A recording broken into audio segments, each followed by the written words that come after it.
வணக்கம் நண்பர்களே. ஒரு மனிதனுக்கு அடிப்படையா என்னங்க தேவை? இருக்கிறதுக்கு ஒரு ஓலை குடிசையா இருந்தா கூட பரவாயில்ல.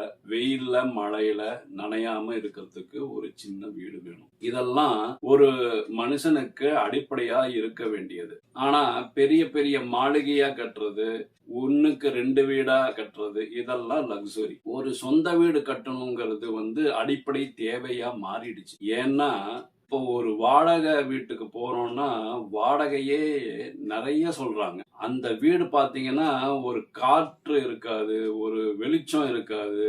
இப்படி இருக்கிற சூழ்நிலையில நம்ம அந்த லக்ஸுரியில இருக்கிற வீடு கட்டணுங்கிற ஆசை இப்ப அடிப்படை தேவையா மாறிட்டு இருக்குங்க. பல பேருக்கு இந்த சொந்த வீடு கனவு இருந்துகிட்டே இருக்கும். அந்த மாதிரி கனவு உங்களுக்கு இருக்கா? அப்ப இந்த வீடியோவை கடைசி வரைக்கும் பாருங்க. இந்த வீடியோவில் நான் ஒரு பரிகாரத்தை சொல்ல போறேன். அந்த பரிகாரத்தை பண்ணி நீங்களும் வீடு கட்டி நிம்மதியா இருங்க.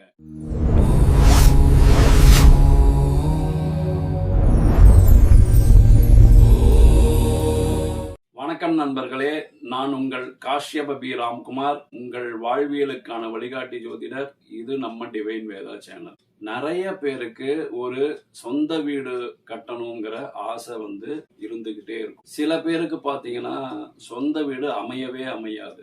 அவங்களும் எவ்வளவோ பிரயத்தனம் பண்ணுவாங்க, ஆனா சொந்த வீடு அவங்களால வாங்கவே முடியாது. சில பேர் பாத்தீங்கன்னா அவங்க சொந்த வீடு வாங்குற அளவுக்கு அவங்க கிட்ட பணம் இருக்கும், ஆனா அவங்களுக்கு வீடு சரியா அமையாது. ஒரு சிலர் வீடு கட்டிடுவாங்க, அந்த வீட்டுல போய் அவங்களால குடியிருக்க முடியாது, வாடகைக்கு விடுவாங்க. ஏன்னா வீடு எங்கேயாவது வெளியூர்ல கட்டியிருப்பாங்க, இவங்க இருக்கிறது வேற ஊர்ல இருப்பாங்க. சில பேருக்கு அந்த வீடு போயிட்டு அட்வான்ஸ் வரைக்கும் கொடுப்பாங்க, ஆனா அந்த வீடு அமையாம தட்டி போயிடும். இந்த மாதிரி வீடு கட்டுறதுல பல பேருக்கு பல பிரச்சனைகள் இருக்கு.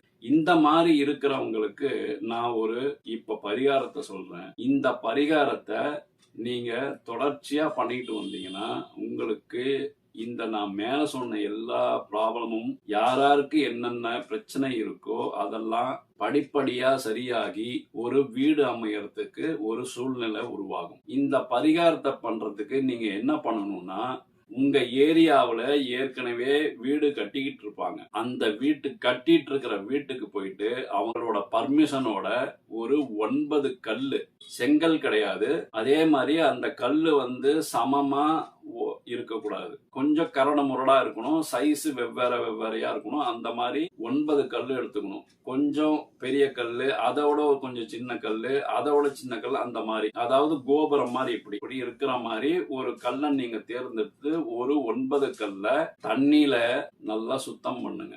சுத்தம் பண்ணிட்டு நீங்க என்னைக்கு ஆரம்பிக்கிறீங்களோ ஒரு நல்ல நேரத்துல, ராகு காலம் யமகண்டம் இல்லாம முடிஞ்சா செவ்வாய்க்கிழமை ஆரம்பிக்கிறது சிறப்பு. ஏன்னா செவ்வாய் பகவான் தான் வீடு கட்டுறதுக்கு உண்டான கிரகம். அதே மாதிரி வெள்ளிக்கிழமையும் ஆரம்பிக்கலாம், ஏன்னா வீட்டுக்கு அதிபதி சுக்கிரன். அந்த சுக்கிரனுக்கு உண்டான நாள் வெள்ளிக்கிழமை. செவ்வாய்க்கிழமையோ வெள்ளிக்கிழமையோ, செவ்வாய்க்கிழமையா இருந்தா 6-7 செவ்வாய் ஓரம் வரும், வெள்ளிக்கிழமையா இருந்தா 6-7 சுக்கிர ஓரம் வரும். இந்த நேரத்துல நீங்க தொடங்குறது நல்லது. இப்ப என்ன பண்ணணும்னா, நீங்க கிளீன் பண்ணி வச்சிருக்கிற கல்ல ஒவ்வொன்னுத்துக்கும் நான் இப்ப சொல்ற ஒரு மந்திரத்தை 6 தடவை சொல்லணும்.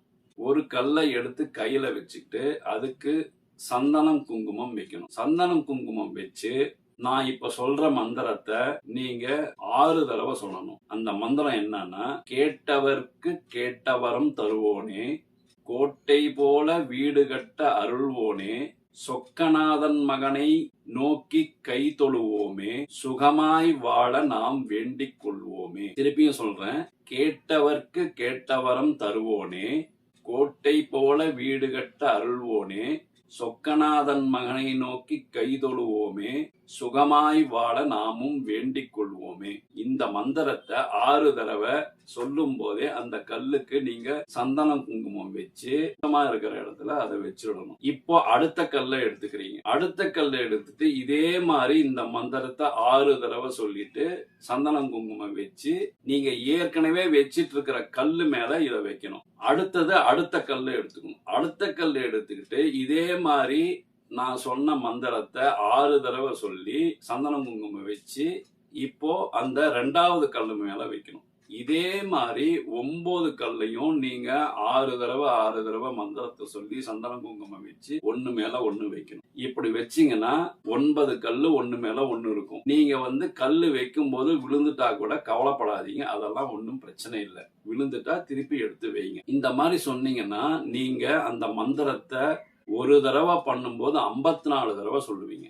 இது ஒரு நாள் பண்ண வேண்டியது. 2வது நாள் இதே மாதிரி ஒண்ணு மேல ஒண்ணு இதே மந்திரத்தை திருப்பியும் சந்தன குங்குமம் வச்சு இதே மாதிரி பண்ணணும். இந்த மாதிரி 54 நாள் பண்ணணும். ஒரு நாளைக்கு 54 தடவை நீங்க மந்திரத்தை சொல்றீங்க. 54 நாள் கண்டினியூஸா பண்ணணும். இது 54 நாளுங்கிறது கொஞ்சம் அதிகமான நாட்கள் தான்.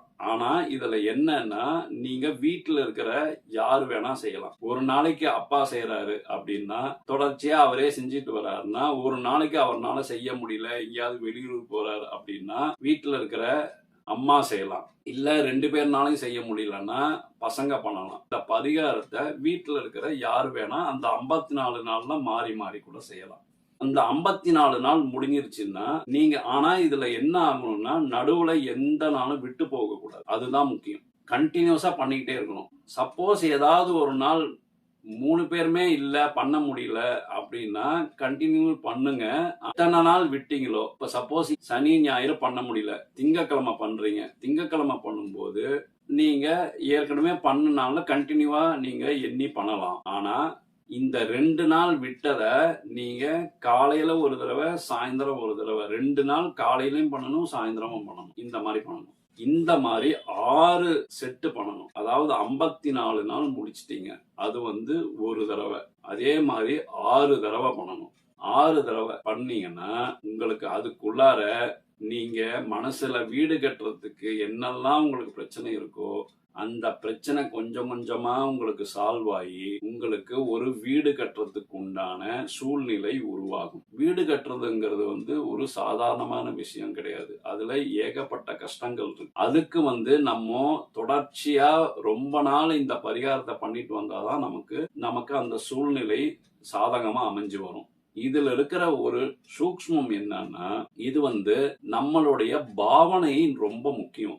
இந்த பரிகாரத்தை நீங்க ஒவ்வொரு கல்லா மேல வைக்கும் போது நீங்க என்ன மனசுல ஒரு பாவனை பண்ணணும்னா நீங்க மனசுக்குள்ளாரே நினைச்சுக்கணும் ஒரு வீடு நீங்க கட்டிட்டு இருக்கிறதாவும் அந்த வீடு கட்டும் போது ஒவ்வொரு கல்ல நீங்களே அந்த கல்லை வச்சு கட்டுறதாவும் நீங்க பாவனை பண்ணிக்கணும். இந்த பாவனை பண்ணீங்கன்னா கண்டிப்பா இந்த பரிகாரம் உங்களுக்கு அபரிதமான பலனை கொடுக்கும். இத நீங்க 6 தடவை இத பண்ணி முடிச்சதுக்கு அப்புறம் உங்க வீட்டு பக்கத்துல இருக்கிற முருகன் கோயிலுக்கு போய் உங்க பேர்ல அர்ச்சனை பண்ணி நமஸ்காரம் பண்ணி நல்லா அந்த முருகப்பெருமான வேண்டிக்கிட்டு அந்த கோயில்ல இருக்கிற ஏதாவது ஒரு செடியில நீங்க இந்த 6 கல்லையும் ஒண்ணு மேல ஒண்ண வச்சு அடுக்கி வச்சுட்டு நல்லா வேண்டிட்டு வந்தீங்கன்னா சீக்கிரமா நீங்க வீடு கட்டுறதுக்கு உண்டான சூழ்நிலை உருவாகும்.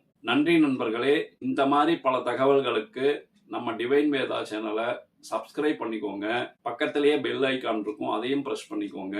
இந்த வீடியோவை உங்க ஃப்ரெண்ட்ஸுகளுக்கும் உங்க சொந்தக்காரங்களுக்கும் ஷேர் பண்ணுங்க. முக்கியமா நிறைய பேர் சப்ஸ்கிரைப் பண்ணாம பார்த்துட்டு இருக்கீங்க. சப்ஸ்கிரைப் பண்ணி வச்சுக்கோங்க. கமெண்ட் பாக்ஸ்ல மறக்காம கமெண்ட் பண்ணுங்க. அப்பதான் எனக்கு இந்த மாதிரி பல உபயோகமுள்ள வீடியோவை போடுறதுக்கு ஒரு உத்வேகமா இருக்கும். நல்லதை பகிர்வோம், நல்லதே நடக்கும். வாழ்க வையகம், வாழ்க வளமுடன். நன்றி, வணக்கம். வணக்கம் நண்பர்களே. ஆன்மீகம் மற்றும் ஜோதிடம் தொடர்பான அரிய தகவல்களுக்கு எங்கள் டிவைன் வேதா யூடியூப் சேனலை சப்ஸ்கிரைப் செய்யுங்கள்.